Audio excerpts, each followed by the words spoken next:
Saya jelaskan lagi Bang ya. Oke. Bahwa saya adalah pelapor, bukan Dumas. Jadi pelapor itu konsekuensi hukumnya harus melalui mekanisme administrasi hukum pidana. Ya, laporan saya tidak bisa dicabut sepihak karena sayalah pelapor. Ini delik aduan absolut. Yang saya ingin tanyakan kepada abang saya, ya Bang Profesor, berikan kepada saya salah satu pasal saja yang menyatakan bahwa hukum Indonesia ini dikangkangi oleh kekuasaan. Satu pasal saja. Satu pasal. Ya, nanti hal kedua nanti akan saya jelaskan bagaimana pasal-pasal tersebut bisa berkaitan sehingga muncullah asas oportunitas yang mengangkangi hukum. Saya jawab sekalian Boni. Oke. Saya jawab Amanda. Siap. Pasal 6A ayat 2. Ya. Calon Undang-Undang Dasar 2002. Ya. Undang-Undang Dasar 45 palsu. Ya. Ya. Loh, kita ngomong konkret nih. Katanya dia tanya pasal. Gue jawab. Ya. Michael turun dulu. Oh iya, biar kita diskusinya benar. Iya, benar. Oke ya. Pasal 6 ayat 2. Kamera, lihat. Oh iya, ini pertarungan pemikiran. Ini pertarungan pemikiran, bukan pertarungan biasa. Betul. Pasal 6 ayat 2. Nanti gue juga jawab Jurgen Habermas. Karena gue juga belajar.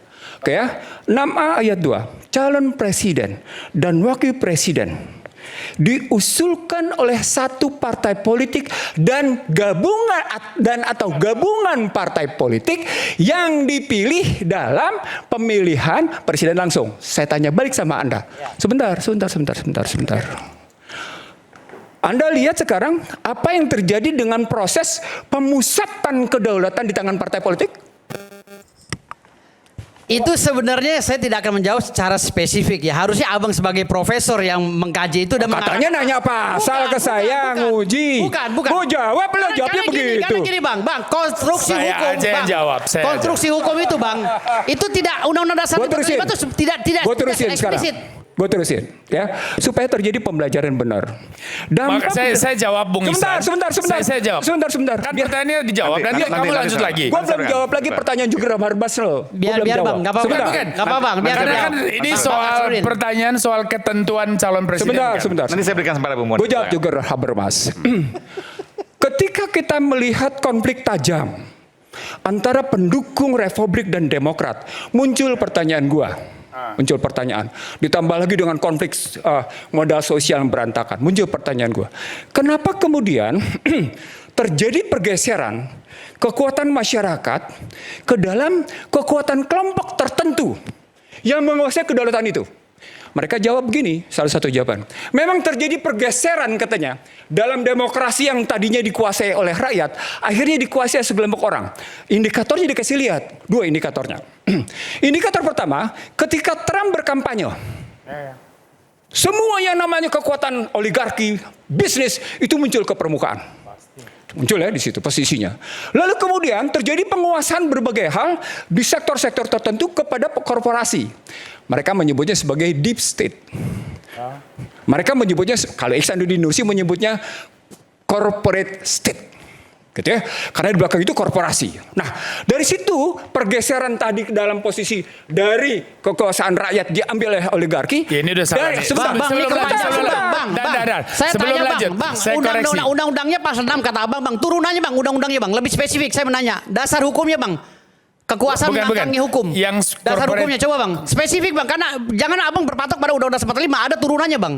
Lebih spesifik lagi. Kalau abang bicara itu terlalu universal bang. Saya minta spesifik lagi bang. Pasal apa? Pasal apa yang abang nyatakan ini sekarang ini kekuasaan mengangkangi hukum? Pasal apa bang di dalam undang-undang? Abang jangan bicara undang-undang dasar 45. Karena hari ini orang menegakkan hukum itu menggunakan undang-undang. Turunannya bang. Jadi kalau abang seandainya mencederai itu dan tidak terima dengan undang-undang itu, aku mau bantu brother saya Firdaus, karena kan takut bintangnya jatuh tuh ada 5 tuh. Nah, begini, tadi kan Bung Ihsan tuh kan menanyakan soal tepuk tangan dulu dong, gimana sih? Kan menanyakan soal pasal 6A. Bicara soal calon presiden didukung oleh satu partai atau beberapa, ya kan, dan seterusnya lah. Begini, Bung Ihsan, ini kalau kita bicara dari perspektif politik, di dalam sistem presidensialisme berbasis multipartai, yang menjadi persoalan utama itu adalah instabilitas politik. Politik yang tidak stabil karena persaingan dan pertempuran kepentingan antar partai politik. Maka diusulkanlah ketentuan untuk pencalonan presiden itu harus berdasarkan standar kuota tertentu. Maka dibikinlah yang namanya presidential threshold. Karena 0. Ya oke, itulah urusan nanti. Nah kemudian juga bicara soal koalisi, penggabungan partai itu penting. Ini untuk menyederhanakan kandidasi dan juga nanti supaya kalau presiden terpilih, pengorganisasian kepentingan ini juga lebih sederhana, potensi konfliknya lebih kecil, itu minim. Begitulah manajemen politik di dalam presidensialisme. Itu masuknya dalam undang-undang berapa, Bang? Undang-undang Bentar pemilu. dulu, ini saya bicara teori. Ini di sinilah manajemen presidensialisme di dalam sistem multipartai. Jadi apa yang dilakukan sebelumnya? Hanya saja kemudian dalam praksis orang melihat ini kalau dasarnya ini adalah dukungan partai yang terlalu banyak. Kalau partai dikendalikan oleh kekuatan oligark, maka yang menang nanti oligark, bukan partisipasi publik. Nah itulah disertasi saya di Amerika untuk bidang politiknya. Maka saya terbitkanlah buku disertasi saya itu jadi buku judulnya Oligarchic Cartelization in Post-War Indonesia. Anda bisa beli di Amazon tapi jangan terlalu mahal. Nah, saya mau mengatakan bahwa persaingan antara kekuatan uang dan partisipasi publik itu realitas real di dalam demokrasi kontemporer di seluruh dunia. Oke, jadi kita tidak sedang mengadili pemerintahan Pak Prabowo, kita tidak sedang mengadili pemerintahan yang sudah lalu dan sebagainya, tapi kita sedang mendiskusikan realitas demokrasi kekinian. Jadi Bang tadi sebenarnya saya belum selesai Bang. Benar, lo sehat di situ. Artinya begini, cara berpikir Boni ini ingin bagus sekali. Cara berpikir mau mendasari diri atas sebuah kepentingan negara agar negara ini stabil.